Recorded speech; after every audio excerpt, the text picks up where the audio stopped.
Bonsoir à tous, ravi de vous retrouver sur Maritima TV. Soyez les bienvenus. Voici tout de suite le journal. Nous sommes le mardi 23 juillet.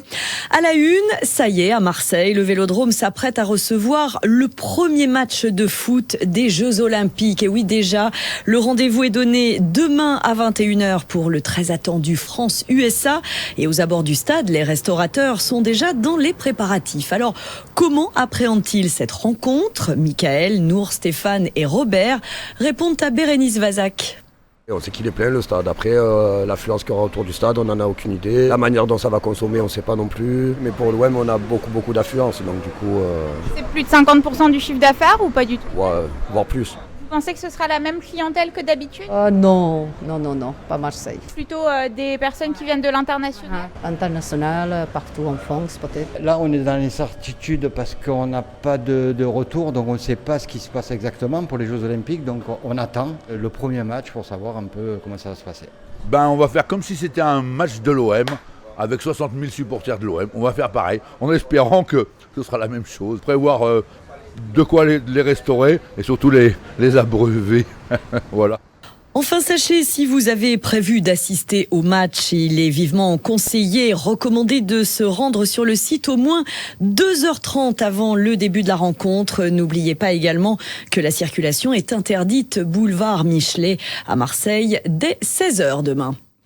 Jeux Olympiques toujours et santé, le masque fait son retour dans les hôpitaux de la capitale face au rebond du Covid et autres infections respiratoires comme la coqueluche. Le port du masque redevient donc obligatoire aux urgences des hôpitaux parisiens dès aujourd'hui d'ailleurs, et ce pendant toute la durée des Jeux Olympiques jusqu'au 11 août. Cette mesure concerne les patients, les professionnels et les accompagnants dans ces services d'accueil des urgences parisiennes. Emmanuel Macron prend la parole ce soir sur France Télévisions après avoir visité le village olympique hier matin et après avoir évoqué une trêve politique pendant l'événement. Le président de la République répondra aux journalistes dès 20h10 depuis le Trocadéro à Paris. Le chef de l'État sera interrogé sur la situation politique de la France depuis les élections et puis sur les Jeux Olympiques de Paris avant l'ouverture officielle ce vendredi. L'Élysée nous a d'ailleurs appris ce matin qu'il appuierait la candidature de la France pour les Jeux Olympiques d'hiver. Ce sera en 2030. Donc demain, le dossier sera défendu devant le CIO, le Comité international olympique. On s'intéresse aux Provençaux qui vont prêter main forte dans l'organisation de ces Jeux Olympiques. Et c'est le cas de la basketteuse martégale Juliette Delaune qui a intégré cet après-midi le centre de presse des JO. La com, c'est son quotidien quand elle n'est pas sur le terrain. Elle se réjouissait évidemment d'endosser une nouvelle fois ce rôle d'attachée de presse bénévole aux JO.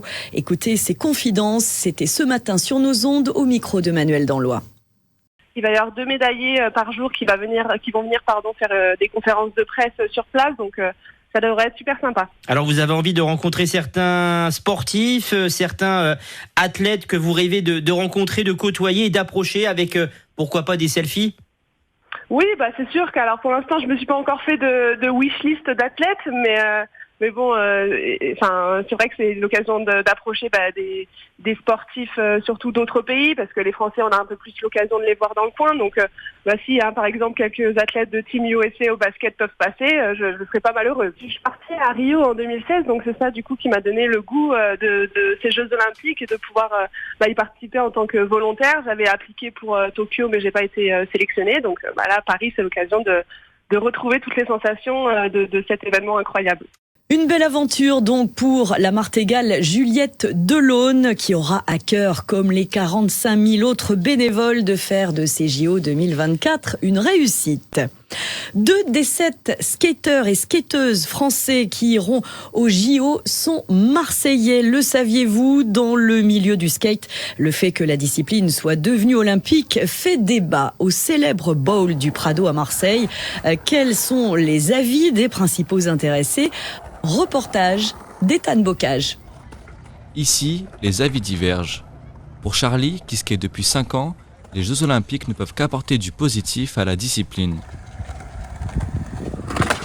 Franchement, c'est une très bonne chose parce que ça va populariser le skate. Ça va faire connaître des gens, le ball il va se développer vu qu'on va avoir plus de balles et tout.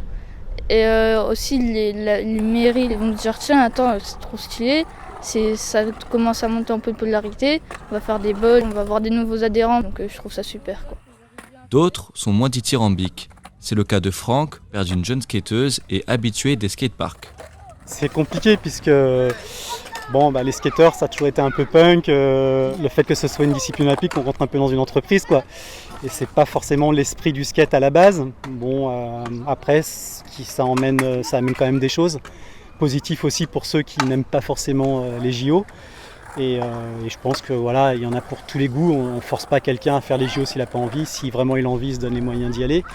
Et on a la chance d'avoir quelques Marseillais qui se donnent les moyens de faire les JO et de nous représenter. Car une chose est sûre, tous les skateurs du Prado seront devant leur télé le 6 et 7 août prochain. Ils soutiendront leurs amis du bol Vincent Materon et Émilie Alexandre qui tenteront de décrocher une médaille olympique lors de l'épreuve de parc. À noter que les épreuves de skate auront lieu à la place de la Concorde à Paris.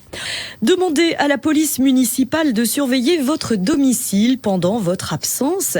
C'est possible grâce à l'opération Tranquillité Vacances, un dispositif proposé par certaines municipalités pour vous rassurer lorsque vous partez loin de chez vous.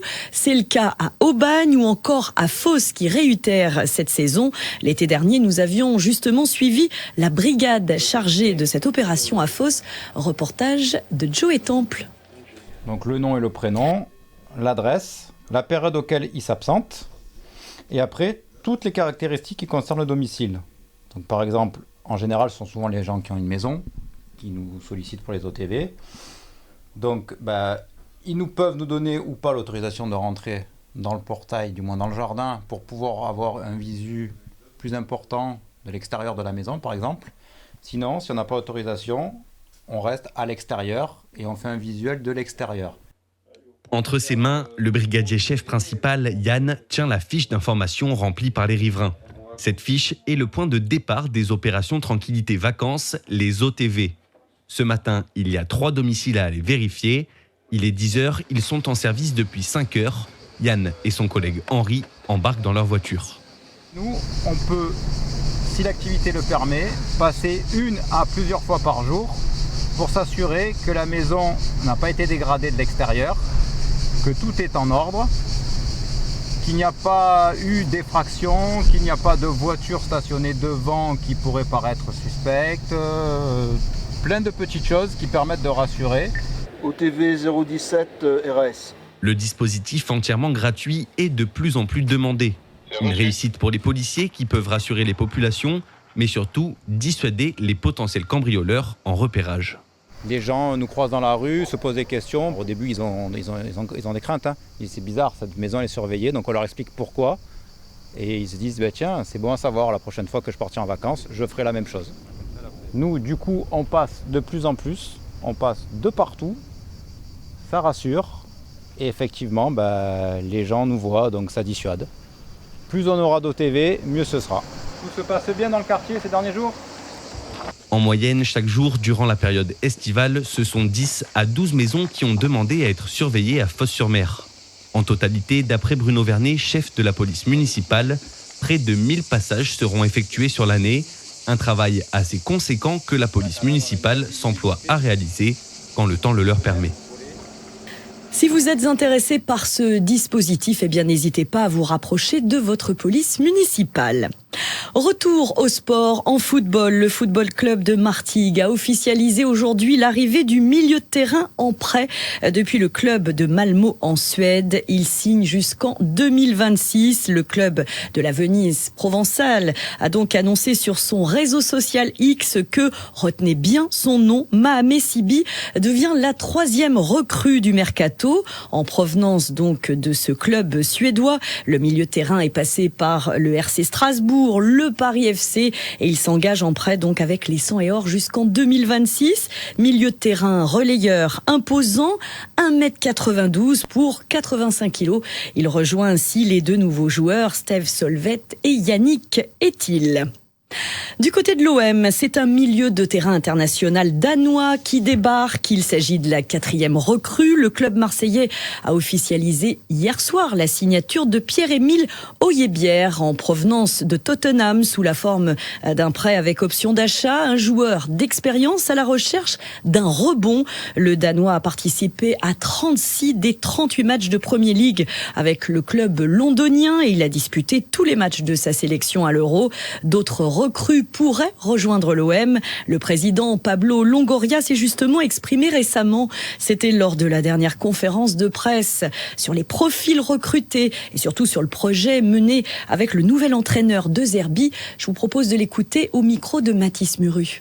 On a un projet à 3 ans avec Roberto De Zerbi. On doit s'adapter le plus vite possible aux exigences du coach. Ça veut dire que le profil des joueurs, nécessairement, il doit être adaptable à ce que les coachs ils recherchent. Pour faire ce type de football, c'est vrai qu'il faut avoir de l'ambition. Il faut avoir faim, il faut avoir beaucoup d'envie de travailler. Ça, c'est évident. Il y a beaucoup de joueurs qui vont arriver, qui sont des jeunes joueurs, spécialement parce qu'on veut mettre de la fraîcheur. Okay? Et au même moment, c'est vrai que pour jouer à l'Olympique de Marseille, et on le dit depuis les premiers jours, pour donner confiance aux jeunes joueurs, il faut nécessairement avoir des cadres avec de bonnes valeurs qui cherchent à mettre en place tous les dispositifs adaptables aux caractéristiques techniques que les coachs veulent mettre en place. Sur le terrain, l'OM affronte Toulon à huis clos demain soir. Il s'agit d'un match de préparation. Papin, Drogba, Skoblar, Maritima vous propose de remporter le livre des 50 meilleurs joueurs de l'OM, signé Fabrice Lamperti, journaliste à la Provence. Ça se passe sur nos réseaux sociaux dès ce soir, 20h30. Un livre qui retrace une galerie de portraits riches en anecdotes et en émotions pour vous faire revivre un siècle d'amour du football. Fabrice Lamperti était l'invité de notre émission La Famille sur nos ondes le mois dernier. C'était à l'occasion de la sortie de l'ouvrage. Je vous propose de revenir sur un extrait. J'avais envie d'oublier personne et puis des fois on peut être un peu subjectif forcément parce que je pense que si on demande à 100 amoureux de l'Olympique de Marseille, chacun aura sa petite liste. Donc ce que j'ai fait, c'est après avoir fait la mienne, j'ai demandé à plusieurs amis, journalistes, supporters, amoureux de l'OM. Et pour ne pas dire son nom, j'ai demandé aussi à notre ami Karim Attab de me concocter leur liste. Donc voilà, et puis après je suis arrivé à une liste quasi définitive et in fine j'ai fait valider tout ça par un autre journaliste historique emblématique qui a suivi l'Olympique de Marseille pendant une quarantaine d'années quasiment et qui a toujours baigné dans l'univers de l'OM, c'est Mario Albano avec qui j'ai collaboré de nombreuses années à la Provence et Mario m'a aidé à faire en tout cas les derniers arbitrages pour arriver à cette liste. Les 50 meilleurs joueurs de l'OM, signé donc Fabrice Lamperti, a gagné sur nos réseaux sociaux Facebook, Instagram, X, dès ce soir 20h30. Et le tirage au sort, sachez-le, aura lieu le 1er août. Bonne chance à tous. On enchaîne avec la tournée Génération Maritima qui fait étape à Saucey demain. Maritima qui vous donne rendez-vous, vous le savez, en direct des plus beaux établissements de la région pour sa grande tournée d'été. Après le Dakiti à Aix, eh bien c'est en bord de mer au Palm Beer sur la Côte Bleue à Saucey qu'on va s'ambiancer demain soir au rythme des années 80, 90 et 2000. Au platine, Jean-Paul Dex qui va vous faire revivre le meilleur de ces folles nuits et marseillaise. Écoutez plutôt. Moi, je suis un DJ voix, je suis dans la génération d'un grand DJ bien connu qui travaille régulièrement aussi avec Radio Maritima, sans citer son nom. Mais je suis un DJ voix. Moi, je trouve que c'est important qu'il y ait une communication entre le public et le DJ. Des DJ le font avec leur musique, leur style de musique. Moi, je le fais avec ma musique et je leur fais surtout en leur parlant et en en écoutant leurs réponses, bien évidemment. Donc voilà, tu vas jouer un titre, tu vas aller les chercher, voilà, le principal, c'est la piste. J'aime bien quand ça bouillonne, quand tu les sens, tu vois, je t'en parle, j'ai la chair de poule, tu les sens, ils sont avec toi. Voilà. Après, chaque DJ travaille différemment. Moi, c'est la voix, c'est l'animation, et ça me tente vraiment parce que c'est un grand plaisir déjà de faire partie de la tournée Génération Maritima, et ça me tarde vraiment. Venez nous voir, on va s'amuser. Au platine, Jean-Paul Dex, pour revivre le meilleur des folles nuits aixoises et marseillaises. Mercredi 24 juillet, la tournée Génération Maritima s'arrête justement au Palm Beer à Saucé-les-Pins. Venez, on a prévu de faire la fête avec vous. Jean-Paul Dex au micro de Jeff. Génération Maritima, c'est gratuit. Alors tous au Palm Beer demain soir à Saucey. Et puis prenez d'ores et déjà date pour la clôture. Ce sera le 29 août au Jaïs à Marignane. Un bel endroit également. Le Martigues Summer Festival se poursuit. Deuxième soirée ce soir. Il s'agit, je vous le rappelle, de la 6e édition qui s'est ouverte hier sur le parvis de la halle de Martigues. Scène à ciel ouvert. Et l'ouverture rap a été réussie, comme en témoignent ces images. Le public au rendez-vous hier soir avec La Crime en première partie et Djadja et Dinaz. Image signée Marion Aplincourt, Fred Munoz et du popcorn salé comme s'il en pleuvait ce soir avec Santa en première partie de Grand Corps Malade. Donc ouverture des portes dès 19h selon l'heure à laquelle vous nous suivrez. N'hésitez pas, vous pouvez encore obtenir vos billets directement sur place. Je vous rappelle que demain suivront le pianiste virtuose Sofiane Pamar, également Ayam, incontournable pour danser le Mia. Et puis jeudi, c'est Girl Power sur toute la ligne pour l'ADER avec un plateau 100% féminin emmené par Philippine Lavray, Mentissa ou encore Zazie. Le feu d'artifice ce soir annulé à la fête de Caro. Et oui, dommage, en raison du Mistral. Aucune prise de risque. Mistral qui va rester dans la course. C'est ce qu'on va voir dans notre point météo juste après ce journal. Journal qu'on vous remercie d'avoir suivi. Passez une excellente soirée. Je vous dis à demain, même heure, même endroit.